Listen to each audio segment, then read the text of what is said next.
আফার একজন ভক্ত আছে, উনি তো এসে কি নাচা পিচা, হ্যাঁ ব্রাজিল রে পচানোর জন্য সে কি একটা অবস্থা। এই যে আমরা দেখতে পাচ্ছি বেশিরভাগই তো ব্রাজিলের পতাকা, হ্যাঁ ওই যে কোনায় ছোট ছোট করে কিছু আফাদের পতাকা আছে। এই যে গোয়েন্দা বাহিনীগুলা রাস্তা কি রিল্যাক্সে পাড়ি দিচ্ছে, হ্যাঁ এরা কত রিল্যাক্সে পাড়ি দিচ্ছে, হ্যাঁ বাইকারদের জন্য জমেরা। ধামরাইটা সুন্দর আছে অনেক, চলছে ফিফা বিশ্বকাপ, জায়গায় জায়গায় খেলার উন্মাদনা ভালোই চলছে। আমরা চলে আসলাম শরীফবাগ ব্রিজের কাছে, এইখানে প্রচুর পতাকা দেখতে পাচ্ছি, অনেক পতাকা, ব্রাজিল ভক্তের পতাকাই বেশি।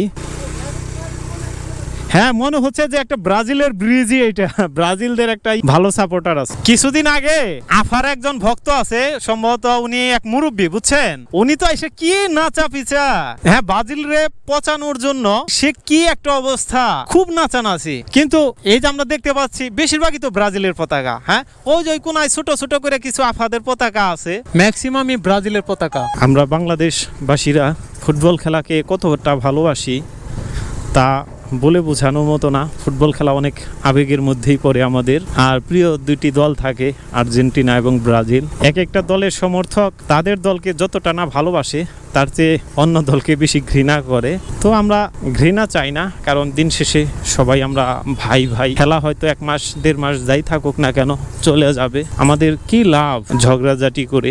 4 বছর পর পর খেলা আসে, এর কারণে কি আমরা এক ভাই আরেক ভাইয়ের সাথে ঝগড়া বিবাদ করব? কখনোই না। আমরা চাই একে অন্যের হাত ধরে সবসময় সুসম্পর্ক বজায় রাখবো। কালিয়াকৈর এখান থেকে 18 কিলোমিটার আর টাঙ্গাইল 57 কিলোমিটার। এই দিক দিয়ে সম্ভবত একটু বৃষ্টি হয়েছে, রাস্তা অনেকটা ভেজা ভেজা।